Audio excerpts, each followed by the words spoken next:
The fluorescent lights above my hospital bed were too bright. Everything was too bright, too loud, too sharp. My chest felt like someone had parked a truck on it, and my thoughts moved through my head like honey through a strainer, slow, thick, incomplete. "Dad, can you hear me?" Rachel's voice, my daughter. She sounded concerned, but there was something else underneath, something I couldn't quite identify through the fog of whatever drugs they'd pumped into me. "Dad, I need you to sign something. It's just routine paperwork, insurance forms." I tried to focus on her face, but it kept blurring at the edges. She was holding papers, a pen. When had she gotten those? "Just here, Dad, and here. It's important."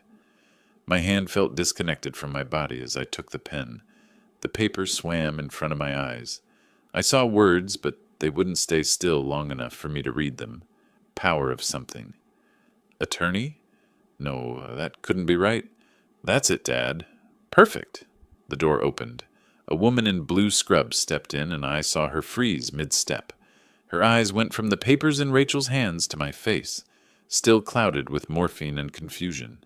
Something changed in her expression, but by then, I'd already signed. "Let me back up. Let me tell you how I got here. Lying in a hospital bed at Toronto General, my daughter stealing my life's work while I was too drugged to stop her. My name is Thomas Sullivan. I'm 67 years old. And until 3 days ago, I thought I knew exactly who I could trust in this world. I'd spent 40 years as an architect in Toronto, building everything from residential homes to commercial towers across Ontario.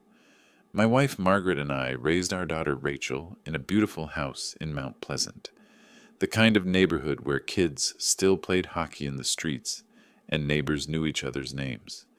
We weren't wealthy, but we were comfortable. Very comfortable. Margaret died 2 years ago, pancreatic cancer, quick and cruel. She was here one day complaining about a backache and gone 4 months later. Rachel was devastated. We both were. For months after, Rachel came by the house almost every day. We'd sit in the kitchen where Margaret used to make her famous Sunday roasts, and we'd talk. Sometimes we'd cry. Mostly, we'd just sit in the silence that grief creates. But about 6 months ago, things changed. Rachel started asking about money, not directly at first, little comments here and there. "Dad, have you thought about downsizing? This house is so big for just you." "Dad, are your investments properly diversified? Kevin could look at them if you want. He's really good with finances." Kevin was her husband, 41 years old, a real estate agent who always wore suits that were just slightly too expensive for someone in his position.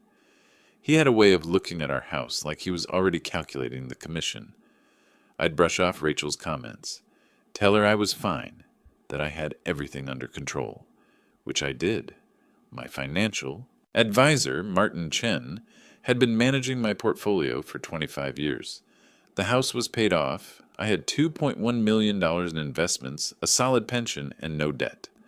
At 67, I was more financially secure than I'd ever been, but Rachel kept pushing. Then 3 days ago, everything changed. I was coming down the stairs in my house, carrying a box of Margaret's clothes I'd finally worked up the courage to donate. Halfway down, I felt it, a pressure in my chest like nothing I'd ever experienced. Not pain exactly, pressure, like my ribcage was in a vice that someone was slowly, methodically tightening. The box fell from my hands.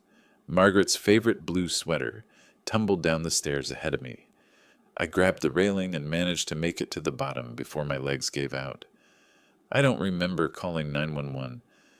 I don't remember my neighbor, Harold Bennett, breaking down my door when he heard me calling for help. I don't remember the ambulance ride. I remember waking up in the emergency room with a doctor standing over me. "Mr. Sullivan, you've had a cardiac event, a mild heart attack. We're admitting you for observation and treatment." The next few hours were a blur of tests, medications, and worried faces. They put me in a room on the 4th floor, cardiac care. The nurse who got me settled was Filipino, maybe in her mid-40s, with kind eyes and efficient hands. Her name tag said Jennifer Kim. "You're lucky, Mr. Sullivan," she said as she adjusted my IV. "You got here fast. The damage was minimal. A few days of rest and monitoring, and you should be fine. But I didn't feel fine. I felt old, mortal, afraid. Before I tell you what happened next, I'd like to know where you're watching this from. Drop your location in the comments. Are you having your morning coffee in New York? Taking your lunch break in Los Angeles? Winding down your evening here in Toronto? Like me? Or maybe you're watching from somewhere else in this great country. I'm curious to know. That's when Rachel arrived. She burst into the room like a storm, Kevin trailing behind her. Her face was pale, her eyes red. "Dad! Oh my God, Dad!" She grabbed my hand and squeezed. I squeezed back. In that moment, I was grateful. My daughter, my only child. She was here. "I'm okay, sweetheart," I managed. My voice sounded weak, even to my own ears. "The doctors say I'll be fine." "What happened?" "Harold called me. He said he found you on the floor." I told her about the stairs, the pressure, the call to 911. She listened, her grip on my hand tightening with each detail. Kevin stood at the foot of the bed, his expression concerned but somehow calculated. I'd never been able to warm up to Kevin, even after 5 years of marriage to my daughter. There was something about him that reminded me of the contractors I'd worked with, who cut corners when they thought no one was looking. "Tom," Kevin said, using the familiar name I'd never given him permission to use. "This is serious. You can't be living alone anymore. What if this had happened at night? What if Harold hadn't heard you?" "Kevin," Rachel started. "No, he needs to hear this. Tom, you need to think about your safety. Maybe it's time to consider assisted living, just temporarily, until you're fully recovered." Assisted living. I was 67 years old, not 97. I'd had a mild heart attack, not a stroke. "I'll be fine," I said. "I just need to rest." Rachel's phone buzzed. She glanced at it, then at Kevin. Something passed between them, a look I couldn't quite read. "Dad, we'll talk about this later. Right now, you need to focus on getting better." She kissed my forehead, and they left. I tried to sleep, but my mind wouldn't quiet. Assisted living. Why would Kevin bring that up now? I'd be out of the hospital in a few days. Dr. Weber had said the damage was minimal, unless this wasn't really about my health. The next 2 days passed in a haze of medications and monitoring. Rachel came by twice a day, always helpful, always concerned. She brought me books I didn't feel like reading. She arranged my pillows. She talked to my doctors about my treatment plan. On the surface, she was the perfect daughter. But I noticed things. She asked the nurses detailed questions about my medication schedule, what time I got my morphine, how long it took to kick in, how coherent I was afterward. She started bringing paperwork. "Dad, I'm just organizing your bills while you're here. Don't worry about anything." She asked about my passwords, my bank accounts. "Just in case something happens, Dad. Just so I can help." I gave her nothing. Some instinct I couldn't name told me to keep my cards close. Then came the third night. I'd been given morphine around 10 p.m. for the chest pain that flared up in the evenings. Nurse Jennifer had warned me. "This is going to make you very drowsy, Mr. Sullivan. You'll probably sleep through the night." She was right. I felt myself sinking into a warm, heavy fog. My thoughts became disconnected. The room softened at the edges. I was almost asleep when I heard the door open. Rachel, Kevin, both of them. Through my half-closed eyes, I saw Rachel pull papers from her bag, a thick stack of them, official-looking. "Dad?" She touched my shoulder. "Dad, are you awake?" I managed a sound, not quite a word. "Dad, I need you to sign something. It's just insurance paperwork, from the hospital. They need it for your treatment." My brain tried to protest. Something wasn't right. But my mouth wouldn't form words. My body felt like it belonged to someone else. Rachel put the papers on the tray table and positioned a pen in my hand. "Just here, Dad. And here." I saw words swimming on the page. Power, attorney, property. But they wouldn't connect into meaning. My hand moved. The pen scratched across paper. Once, twice, 3 times. "Perfect, Dad. Thank you. You can sleep now." That's when the door opened again. Nurse Jennifer walked in, her eyes on the chart in her hands. Then she looked up, saw Rachel quickly folding the papers and shoving them into her bag, saw Kevin standing guard by the door, saw me, barely conscious, pen still in my trembling hand. Our eyes met, Jennifer's and mine, and in that moment I saw something in her expression that cut through even the morphine fog. She knew. The next morning I woke up with a splitting headache and a mouth that tasted like I'd been chewing on cotton. The morphine had worn off, leaving behind a clarity that was almost painful. I remembered everything. Rachel, the papers, my signature on documents I couldn't read. I was reaching for the call button when Nurse Jennifer walked in with my breakfast tray. She set it down, checked my vitals, and then did something unexpected. She closed the door. "Mr. Sullivan," she said quietly, "we need to talk about what happened last night." My throat felt tight. "You saw. I saw your daughter have you sign documents while you were heavily medicated. Documents that didn't look anything like insurance forms." She pulled up a chair and sat down. "I've been a nurse for 20 years. I've seen this before. More times than I'd like to admit." "Seen what?" "Family members taking advantage of patients when they're vulnerable, when they can't think clearly, when they can't say no." She paused. "Mr. Sullivan, do you remember what you signed?" "No. It was all blurry. I saw the word power and maybe attorney, but the realization hit me like a second heart attack." "Power of attorney," Jennifer nodded. "That's what I thought I saw. Mr. Sullivan, if that's what you signed, your daughter now has legal control over all your financial decisions, your bank accounts, your property, everything." The room tilted. I gripped the bed railing. "But I was medicated. That can't be legal." "You're right. It's not legal. But proving you were coerced while under the influence of medication requires evidence. It requires witnesses. It requires someone willing to fight back." She looked at me steadily. "Are you willing to fight back?" Was I? This was my daughter, my only child, the little girl I'd taught to ride a bike in High Park, the teenager who'd cried in my arms when her first boyfriend broke her heart, the woman who'd stood beside Margaret's hospital bed and held her mother's hand until the very end. But this was also the woman who'd waited until I was drugged and helpless to steal my autonomy. "I need to call my lawyer," I said. Jennifer smiled. "I was hoping you'd say that." Martin Chen arrived within the hour. He'd been my lawyer for 25 years, handling everything from my business contracts to Margaret's will. He was 60 years old, sharper than most people half his age, and currently looking at me like I just told him I'd sold the CN Tower for $1. "You signed what?" "I don't know exactly. I was on morphine. Rachel said it was insurance paperwork." Martin set his briefcase on the hospital tray table and pulled out a legal pad. "Tell me everything, every detail. Don't leave anything out."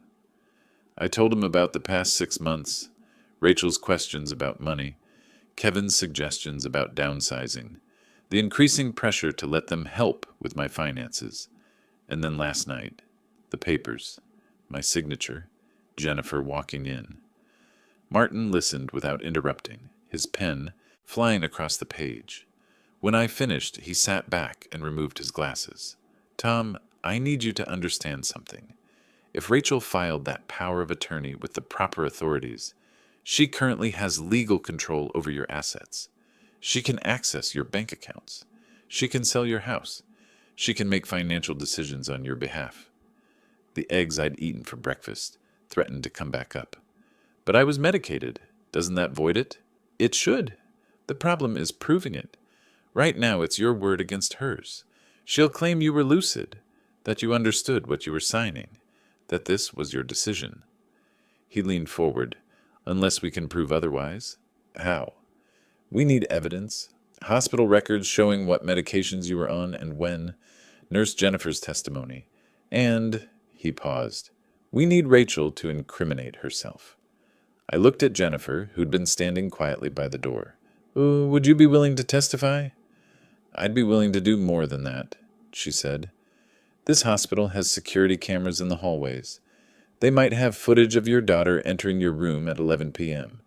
And I documented in your chart that you were given morphine at 10:07 p.m. with a note that you were heavily sedated. Martin's eyes lit up. That's excellent.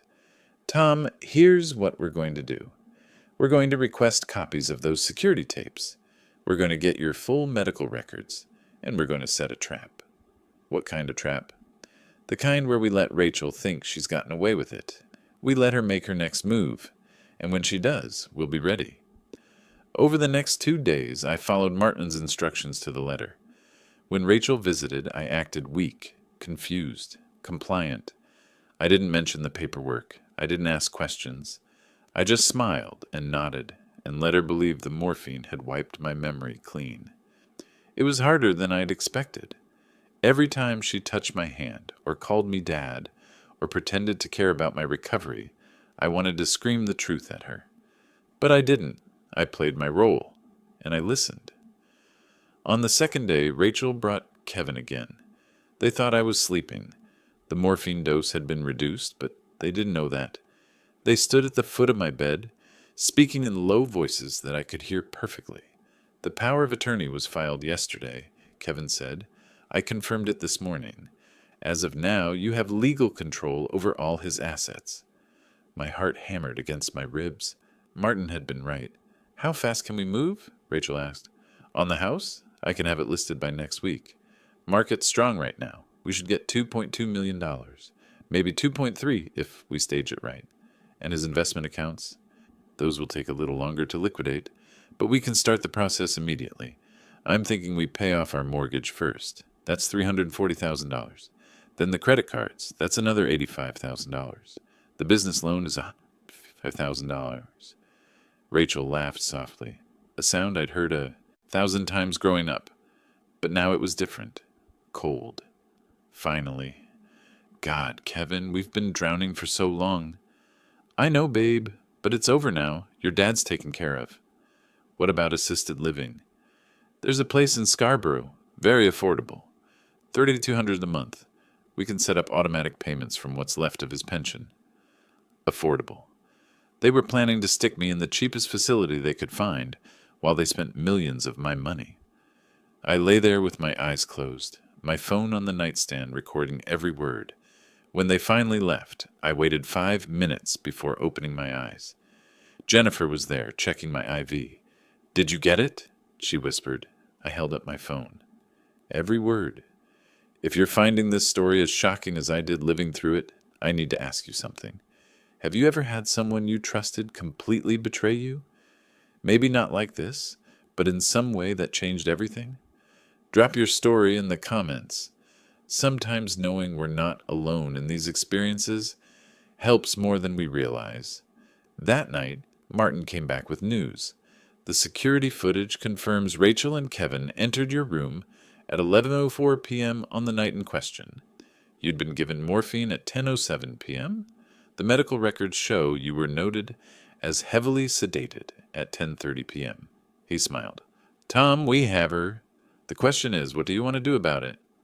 I thought about Rachel as a little girl, the way she'd looked at me like I could fix anything, the way she'd hugged me at Margaret's funeral and whispered, "We still have each other, Dad."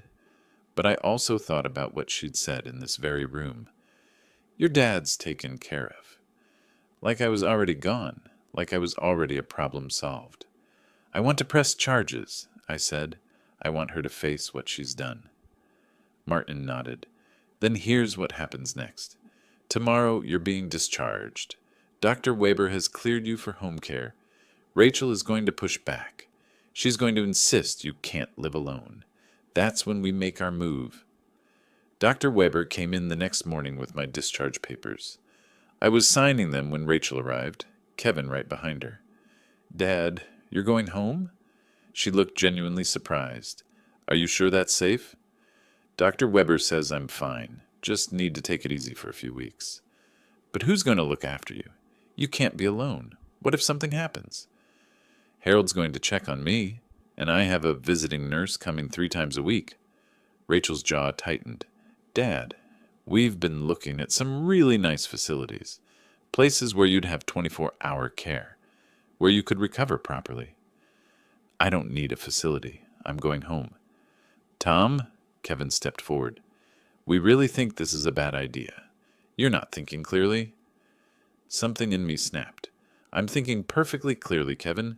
Clearer than I have in days. Rachel's eyes narrowed. What's that supposed to mean? It means I know what you did. What you both did. The color drained from Rachel's face. Dad, I don't. You had me sign a power of attorney while I was on morphine. You filed it without my knowledge or consent. And now you're planning to sell my house, liquidate my investments, and stick me in a cheap facility in Scarborough while you pay off your debts with my money. Kevin started to speak, but Rachel held up her hand. Her expression changed. The concerned daughter mask cracked and fell away, revealing something harder underneath. You don't understand, she said. We're drowning, Dad. We owe over $500,000. If we don't pay it back soon, we'll lose everything. So you decided to take everything from me instead? You don't need it. You're living alone in a house that's way too big. You have more money than you could spend in 2 lifetimes. We're your family. We deserve. You deserve what you earn, I said, not what you steal. Rachel's face flushed red. After everything we've done for you, after all the times we've been there, you were there to circle like vultures, waiting for me to be weak enough to exploit. That's not fair. Fair? I almost laughed. You want to talk about fair? Your mother worked 30 years as a teacher. I worked 40 years as an architect. We saved every penny. We sacrificed so you could have a good life. And this is how you repay us? By stealing from me while I'm medicated in a hospital bed? Kevin grabbed Rachel's arm. We should go. Yes, I said. You should. And Rachel, you should probably get yourself a good lawyer, because mine is filing fraud charges this afternoon. Rachel's eyes went wide. You wouldn't. I already have. They left. Rachel was crying, but I felt nothing. No guilt, no regret, just a cold, clear certainty that I'd done the right thing. Martin was waiting in the hallway. How do you feel? Like I just lost my daughter, I said, but like I saved my life. For what it's worth, Tom, you did the right thing. I wanted to believe him. I went home that afternoon. Harold Bennett, my neighbor of 15 years, picked me up from the hospital. He was a retired police officer, 70 years old, still built like the cop he'd been, with sharp eyes that didn't miss much. Heard you had some trouble, he said as we drove through Toronto traffic. More than you know. Rachel? I looked at him sharply. How did you... I've been a cop for 35 years, Tom. I know what vultures look like. And I saw the way she was looking at your house last month when you were at your cardiologist appointment. Like she was already measuring for new furniture. We drove in silence for a moment. I'm pressing charges, I said. Harold nodded. Good. You want me to testify? I can tell them what I saw. You might have to. When we pulled up to my house in Mount Pleasant, I felt something loosen in my chest. The same house Margaret and I had bought 35 years ago. The same porch where Rachel had learned to ride her bike. The same garden where Margaret had grown her tomatoes every summer. Mine. Still mine. Harold helped me inside and made sure I was settled before leaving. Call me if you need anything. I mean it, Tom. Anything. That night, alone in the house, I sat in Margaret's favorite chair and cried, not for myself, for what I'd lost, for the daughter who'd turned into a stranger, for the family that was never coming back. The next morning, Martin called. Tom, we need to go to court. Rachel's lawyer has filed a motion to validate the power of attorney. They're arguing that you were of sound mind when you signed it, that the medication didn't impair your judgment, and that you're now trying to back out of a legal agreement. When's the hearing? Friday, 3 days from now. Those 3 days were the longest of my life. I couldn't sleep, couldn't eat. Every time my phone rang, I jumped, half expecting it to be Rachel. But she never called. Martin prepared me like a lawyer preparing for war. We went over every detail, the timeline, the medications, the security footage, Jennifer's testimony, the recording of Rachel and Kevin discussing how to liquidate my assets. The judge is going to ask why you didn't stop Rachel earlier, Martin warned. Why you let her visit after the signing. Why you didn't immediately report what happened. Because I was hoping I was wrong, I said. Because she's my daughter. That's good. Use that. The judge needs to see that you wanted to believe the best of her, that you gave her every chance, and she threw it all away. Friday morning arrived cold and gray. I put on my best suit, the navy one Margaret had bought me for our 40th anniversary. My hands shook as I tied my tie. Harold drove me to the courthouse. Martin met us at the entrance. Ready? He asked. I wasn't, but I nodded anyway. The courtroom was smaller than I'd expected. The judge was a woman in her early 60s, with steel gray hair and eyes that had seen every kind of human deception. Her name was Justice Patricia Morrison. Rachel and Kevin sat on one side with their lawyer, a man in an expensive suit who looked like he'd rather be anywhere else. Rachel wouldn't meet my eyes. We sat on the other side, me, Martin, and Jennifer Kim, who'd taken the morning off from her shift to testify. The hearing began. Rachel's lawyer went first. He painted a picture of a concerned daughter trying to help her aging, ailing father. A man who just had a heart attack. A man living alone. A man who needed protection from his own poor judgment. Mr. Sullivan willingly signed the power of attorney, the lawyer argued. He understood what he was doing. The fact that he'd been given pain medication earlier in the evening doesn't negate his capacity to make legal decisions. My client was simply trying to ensure her father's affairs were in order in case something happened to him. Then it was Martin's turn. He stood up slowly, deliberately. He submitted the hospital record showing I'd been given morphine at 10:07 p.m. and noted as heavily sedated by 10:30 p.m. He submitted the security footage showing Rachel and Kevin entering my room at 11:04 p.m., less than an hour after I'd been declared heavily sedated. He called Jennifer Kim to the stand.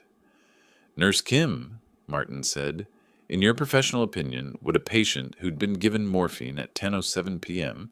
and declared heavily sedated at 10:30 p.m.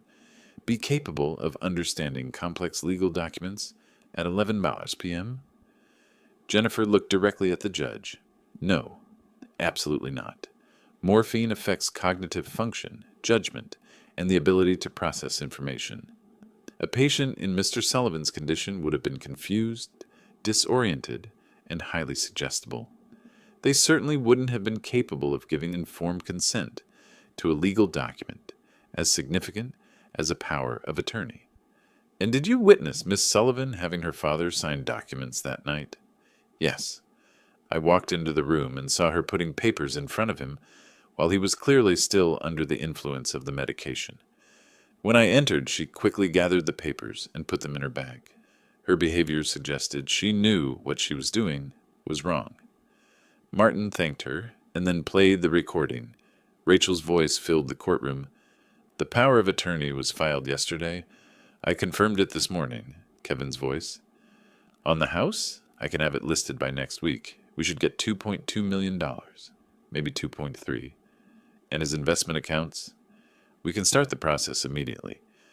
I'm thinking we pay off our mortgage first. That's $340,000. The judge's expression grew harder with each word. When the recording ended, Martin turned to the judge. Your Honor, this isn't a case of a daughter trying to help her father. This is a case of financial exploitation. Elder abuse. My client was drugged, manipulated, and robbed of his autonomy by the very person who should have been protecting him. Rachel's lawyer tried to object, tried to claim the recording was inadmissible, but Justice Morrison held up her hand. I've heard enough, she said. Miss Sullivan, Mr. Porter, stand up. Rachel and Kevin stood. Rachel was crying now, mascara running down her cheeks. I've been on this bench for 22 years, Justice Morrison said. I've seen a lot of terrible things, but there's something particularly cruel about what you've done. You waited until your father was at his most vulnerable, medicated, confused, recovering from a heart attack, and you exploited that vulnerability for financial gain. Your Honor, please, Rachel started. I'm not finished. The power of attorney is void. It was obtained through coercion and fraud. Furthermore, I'm issuing a restraining order. Neither of you are to contact Mr. Sullivan or come within 200 meters of his residence for a minimum of 2 years. I'm also referring this case to the Crown Attorney's Office for potential criminal charges. Rachel collapsed back into her chair, sobbing. The judge turned to me. Mr. Sullivan, I'm deeply sorry for what you've experienced. No parent should have to endure this kind of betrayal. Your assets are fully restored to your control, and all legal fees associated with this case will be paid by the respondents. It was over. We walked out of the courtroom into the cold November air. Martin shook my hand. You did it, Tom. You won. But it didn't feel like winning. It felt like losing everything that mattered and being left with everything that didn't. That night, back in my house, I sat in the dark and thought about what Justice Morrison had said. No parent should have to endure this kind of betrayal. But I had endured it, and I'd survived it. 6 months have passed since that day in court. Rachel and Kevin pleaded guilty to fraud and elder abuse. They received suspended sentences and 2 years probation. Their names are now on a registry for financial crimes. Kevin lost his real estate license. I updated my will. Rachel isn't in it anymore. Everything goes to charity now, the hospital where Jennifer works, the Heart Foundation, organizations that help elderly people who don't have someone like Martin to protect them. I see Harold almost every day. We have coffee on his porch when the weather's nice. He's become the family I lost, the brother I never had. Jennifer sent me a card on the anniversary of that night in the hospital. Thank you for letting me do the right thing, it said. I framed it. I haven't heard from Rachel, not a word, not an apology, nothing. Sometimes I wonder if she thinks about what she did, if she regrets it, if she lies awake at night and remembers the father she had before greed consumed her. But mostly I've stopped wondering. I've stopped waiting for an apology that will never come. I had a heart attack 6 months ago that could have killed me. Instead, it saved my life. It showed me who I could trust and who I couldn't. It taught me that family isn't always blood, and blood isn't always family. The house in Mount Pleasant is still mine. The investments are still mine. My autonomy is still mine. Rachel tried to take it all while I was at my weakest, and she failed. But here's what I want you to understand. This doesn't just happen to other people. This is happening right now to someone's father, someone's mother, someone's grandparent. Elder financial abuse is one of the fastest growing crimes in North America, and it almost always comes from family. If you're elderly and someone is pressuring you to sign documents, to give them access to your accounts, to put their name on your property, stop. Get a lawyer. Get a second opinion. Don't sign anything when you're medicated, tired, or confused. And don't feel guilty for protecting what's yours. If you're an adult child reading this and thinking about your parents' assets, ask yourself, am I helping them or am I helping myself? Because there's a difference. And that difference is the line between family and fraud. I lost my daughter to greed. She's alive, but she's gone. That's a pain I'll carry for the rest of my life. But I kept my dignity. I kept my home. I kept my independence. And I'm telling you this story, so maybe, just maybe, someone else won't have to go through what I did.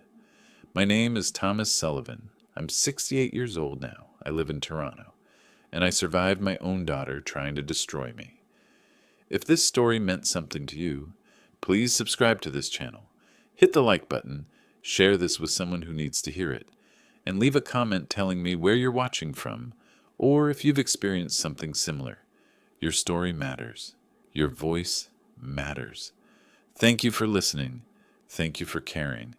And remember, it's never too late to stand up for yourself, even when the person you're standing up against is the one you love most.